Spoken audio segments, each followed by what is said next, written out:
नमस्कार, आप सबका स्वागत है आज की इस क्लास में। मेरा नाम पंकज गाबा है। मैं आपको आज बताऊंगा इंडो नेपाल रिलेशंस पे हम बात करेंगे, उनके बारे में बताऊंगा। हाल ही में आपने इंडो नेपाल बॉर्डर डिस्प्यूट हमारा हुआ था, उसके बारे में आपने सुना होगा। हम उसको डिस्कस करते हैं कि वो सारा इशू क्या है। हाल ही में नेपाल, जो कि हमारा एक नेबरिंग कंट्री है, नेपाल ने अपने मैप में लिपू लेक से लेके लिम्पियाधुरा, एक एरिया वहां पे लिम्पियाधुरा, वहां तक का एरिया अपना बता दिया। उन्होंने एक नया मैप जारी कर दिया था और उसके बाद इंडियन डिप्लोमेसी काम करी और उन्होंने इसको रोका थोड़ी देर के लिए और हमने इसको संभाल लिया। लेकिन वो इशू क्या है, ऐसा क्या हुआ कि नेपाल बॉर्डर का एक इशू खड़ा करके बैठ गया। इसके लिए हम थोड़ी थोड़ी बात इस इशू को जानते हैं। उससे पहले थोड़ा सा बेसिक समझते हैं कि इसके पीछे क्या क्या और चीजें हैं, हम नेपाल के बारे में जानते हैं।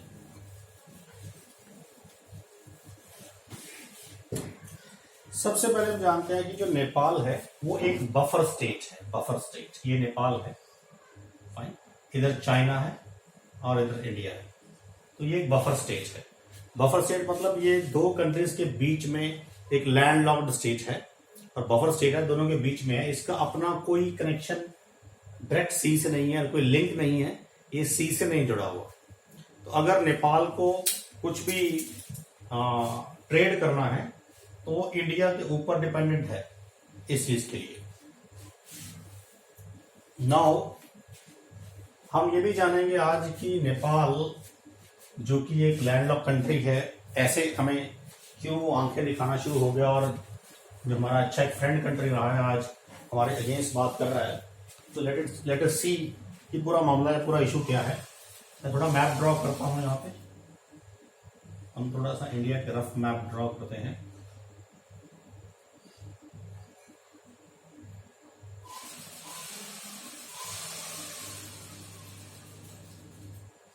तो ये रफली मैं इंडिया का मैप ड्रॉ कर लेता हूँ यहाँ पे, और आप इसको नेपाल मानिए, ये नेपाल है। हम थोड़ा पहले हम बेसिक जानते हैं नेपाल के। ये सारी लाइन एक माउंटेन रेंज है, हिमालयन रेंज है। माउंट एवरेस्ट भी इसी में आ जाता है। तो नेपाल के इस तरफ चाइना है, आप सबको पता होगा। तो ये सारी माउंटेन रेंज है, तो उस तरफ से नेपाल के लिए बहुत मुश्किल हो जाता है चाइना के लिए ट्रैवल करना, हमारे लिए भी। तो ये थोड़ा पहाड़ी एरिया है, हिली एरियाज है, so it's very difficult to travel over there. इधर नेपाल के नीचे जाएंगे तो यहाँ पे एक रिवर फ्लो करती है, जो इंडिया और नेपाल का बॉर्डर मान लीजिए। इसको हम त्रिवेणी बोलते हैं, त्रिवेणी। हाल ही में आपने सुना होगा त्रिवेणी डैम काफी चर्चा में रहता है, फाइन। और इसके बीच में नेपाल है, ये नेपाल। नाउ अब हम देखते हैं, सबसे पहले हम देखते हैं कि मुगल्स, जब इंडिया में मुगल पीरियड था, तब नेपाल की पावर काफी बढ़ गई थी। नेपाल में आमतौर पे गोरखा रूल रहा है। वहां के लोग को हम गोरखा क्लास बोलते हैं, गोरखा रेजिमेंट भी है हमारी आर्मी में आजकल। तो गोरखा रूल रहा है, और मुगल टाइम पे जो गोरखा पावर थी, गोरखा रूल था, बहुत बढ़ गया था और एक्सपैंड होने लग पड़ा था, काफी बढ़ गया था। तो उस समय ये जो एरिया है, ये बढ़ के इनका हिमाचल प्रदेश तक आ गया।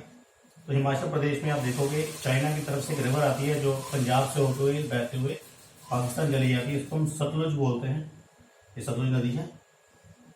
तो नेपाल की वेस्टर्न बाउंड्री सतलुज तक हो चुकी थी। सतलुज यहां से निकलती है, एक राकापोशी लेक है मानसरोवर लेक के पास, वहां से ये फ्लो करती थी। शिपकला पास के अंदर से होती है, हिमाचल से सतलुज इंडिया में आ जाती है। तो नेपाल की पावर यहां तक आ गई थी। ईस्ट साइड में नेपाल, इधर से एक और नदी चाइना की तरफ से आती है, इसको बोलते हैं तीस्ता। तीस्ता बड़ी इंपॉर्टेंट रिवर है। तीस्ता इंडिया से, सिक्किम से होते हुए वेस्ट बंगाल को टच करते हुए बांग्लादेश से होते हुए गंगा मिलती है। तो इसकी वेस्टर्न बाउंड्री तीस्ता तक चली गई थी। ऊपर तो माउंटेन रेंजेस है, तो और बियॉन्ड नहीं जा सके। और नीचे की तरफ जो मैदानी इलाका भी यहाँ पे, तो यहाँ क्रॉस भी कर सकते हैं। तो ये लोग क्रॉस करके इधर आ गए, इन्होंने अवध का एरिया काफी जीत लिया।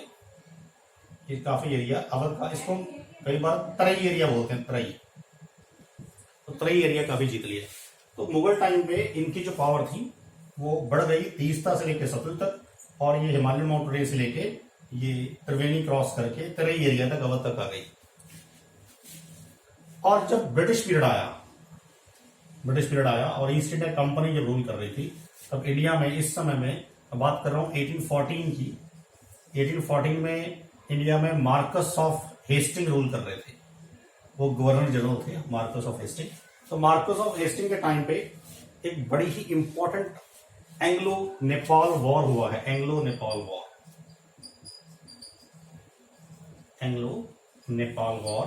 ये वॉर 1814 से 1816 तक चली है, 1814 से 16 तक। In this war British forces badly defeated Nepali Gurkha leader Amarsen Thapa. यहां पे लड़ रहे थे अमरसेन थापा नेपाल की तरफ से, तो ये हार गए, बड़ी बुरी तरह से डिफीट हुए, क्योंकि नेपाल उतना स्ट्रांग नहीं था जितना हम कह सकते हैं कि ब्रिटिशर्स का मुकाबला कर सकता है। ब्रिटिशर के पास एक अच्छी लीडरशिप थी, उनके पास अच्छे जनरल थे, उनके पास अच्छे हथियार या वेपन्स थे, उनकी कम्युनिकेशन और कोऑर्डिनेशन बहुत अच्छी थी। इसलिए अंग्रेज जो इंग्लिश कंपनी थी वो जीत गई और नेपाल हार गया, और अमरसेन थापा के साथ एक ट्रीटी साइन की गई। और अमरसेन थापा के साथ जो ट्रीटी साइन की गई, उस ट्रीटी को हम बोलते हैं ट्रीटी ऑफ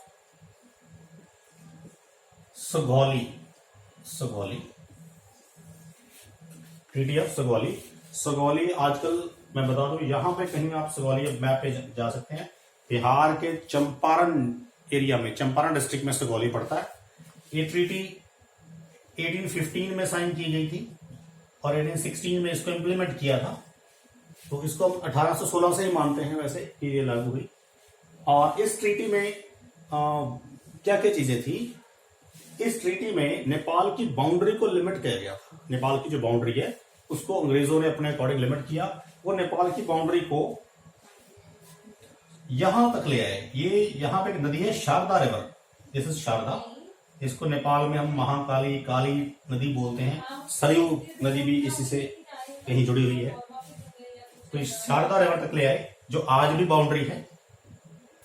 इधर से बाउंड्री ले आए वो इस तरफ। ये एक और नदी है, इसको बोलते हैं मेची रिवर, मेची रिवर हो गई। तो इनकी बाउंड्री इस तरफ हो गई। और इधर त्रिवेणी तक ले आए, तो ये बाउंड्री उन्होंने फिक्स कर दी, मेची से शारदा तक और माउंटेन रेंजेस से लेके त्रिवेणी तक। तो जो प्रेजेंट नेपाल है वो बन गया। जो पहले भी वैसे होता था, बीच में इनकी पावर बढ़ गई थी, फाइन। और मेची रिवर जो है वो भी आगे जाके गंगा मिल जाती है, जब बिहार में जाती है गंगा में मिल जाती है। नाउ जैसी ये बाउंड्री डिस्प्यूट जो अभी चल रहा है वो एक्चुअली उसका रीजन यहीं पे है, यहीं से उत्पत्ति होती है। तो ये ट्रीटी जो थी तो लागू कर दी गई। नेपाल इस एरिया में सिमट गया और इनकी boundary Sharda river, Mechi river और त्रिवेणी रिवर फिक्स कर दी गई। एक लैंड ऑफ पीस पहले भी था, बन गया वैसे। अब थोड़ा हम और आगे जाते हैं कि इसमें और ऐसी क्या चीजें हुई हैं। नाउ आगे मैं आपको बताता हूं। इस ट्रीटी में और भी चीजें थी, जैसे नेपाल ईस्ट इंडिया कंपनी का एक रेसिडेंट जो था वो काठमांडू में बैठाया गया। सारी युद्ध की क्षतिपूर्ति, इसको वार इंडेमनिटी बोलते हैं, वो नेपाल से वसूलेगी। और आपको बता दूं, नेपाली जो होते हैं गुरखा क्लास है, ये गुरिल्ला वारफेयर में बहुत अच्छी माहिर होती है। उनके पास टेक्निक है गुरिल्ला वारफेयर। तो गुरिल्ला वारफेयर टेक्निक के कारण ही इतना एरिया पावरफुल बन गए थे और इतना एरिया ये ले गए थे। जब ब्रिटिशर्स ने बाद में इसको क्रश किया तो ट्रीटी में फिर इनकी बाउंड्री ये फिक्स कर दी, फाइन।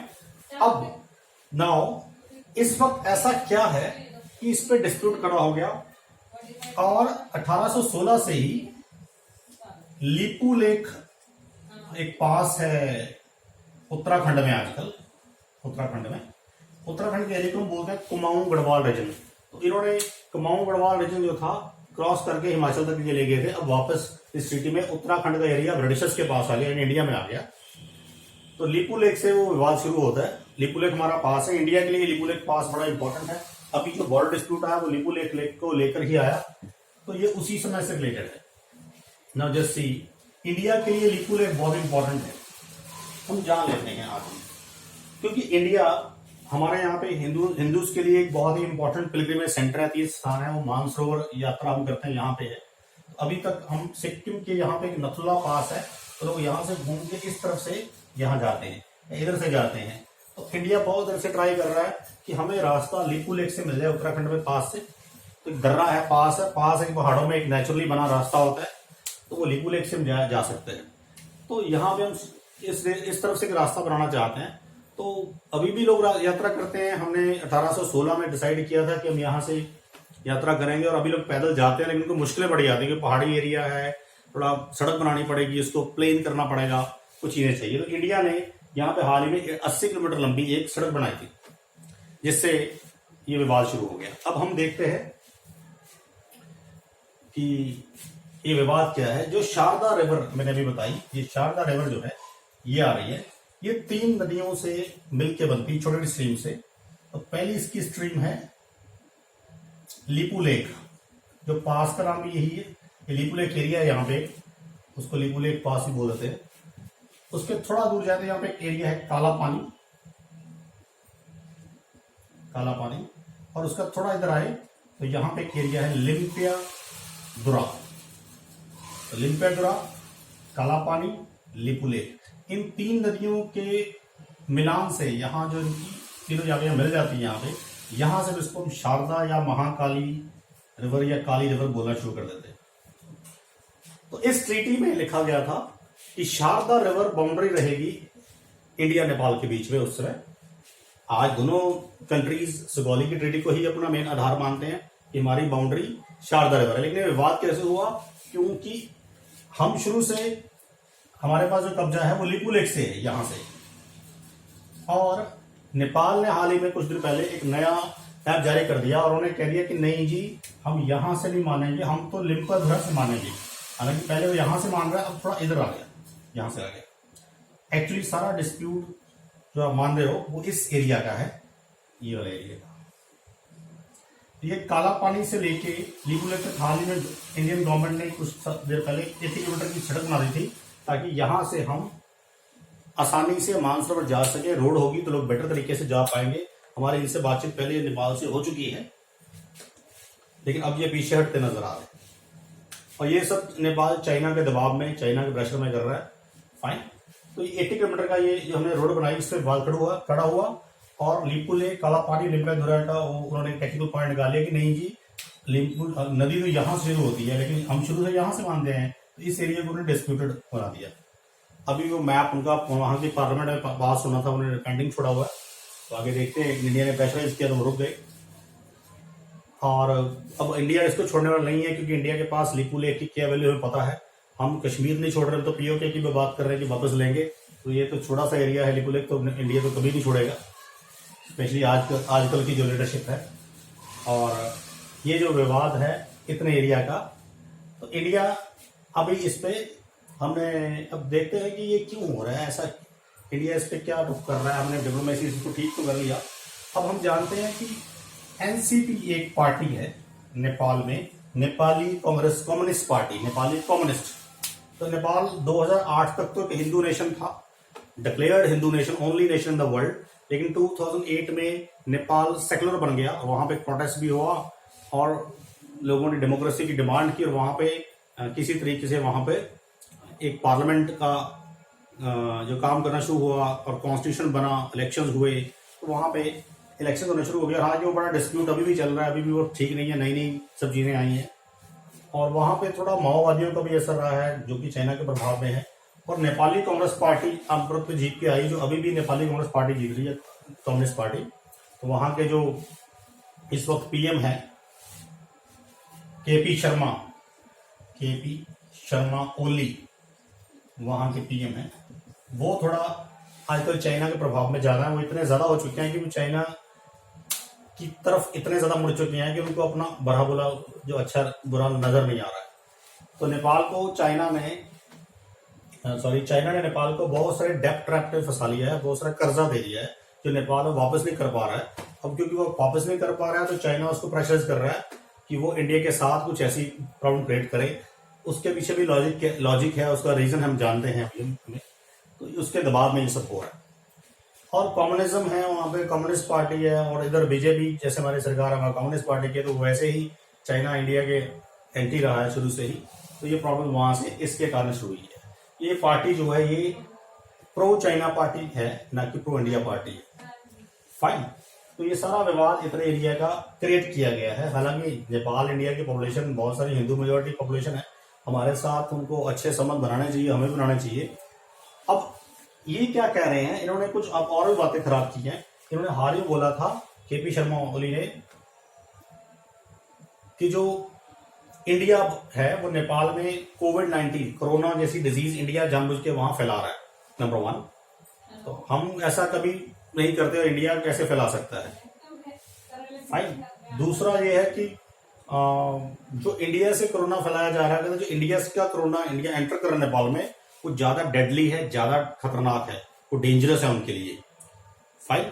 यानी ज्यादा फैटल है, वो ये मानते हैं। तो ये एक मनगढ़ंत कहानियां इन्होंने ऐसे बोलनी शुरू कर दी और रिलेशन खराब करने पे आ गए। और इससे पहले भी 2008 के बाद नेपाल में कम्युनिटी है मदेसी कम्युनिटी, मदेसी कम्युनिटी को आप देखेंगे, मदेसी कम्युनिटी इंडिया से गई कम्युनिटी है। तो जब वहां पे एनसीपी की सरकार आई और ये सब चल रहा, तो उनको भी उनकी भी दिक्कतें थी। इंडिया ने प्रेशराइज भी किया कि मदेसी कम्युनिटी के साथ अत्याचार हो रहे हैं, उनको देखा जाए। तब भी हमारे रिलेशन 3-4 साल पहले 2015-16 में इनके साथ खराब हुए थे और काफी इन्होंने तंग किया था। तब से ये, जब से ये एनसीपी आई है, तब से ये एंटी इंडिया माहौल वहां पे बना हुआ है। हालांकि नेपाल को एक बात अच्छे समझनी चाहिए कि नेपाल इंडिया पे काफी हद तक अपने ट्रेड और बिजनेस के लिए डिपेंडेंट है। उसको नेपाल की जरूरत पड़ती है, इंडिया की जरूरत पड़ती है, क्योंकि नेपाल यहाँ पे आप देखिए कि यहाँ पे हमारा एक कोलकाता पोर्ट है, यहाँ पे कोलकाता पोर्ट है, और नेपाल को अगर कुछ चीजें इंपोर्ट एक्सपोर्ट उस तरफ करनी है तो चाइना के साथ घूम के जाना है, तो अगर हम ये रास्ता बंद कर दें यहाँ से, नेपाल को सारा सामान यहाँ से आता है, इधर से कहीं से भी आना होगा।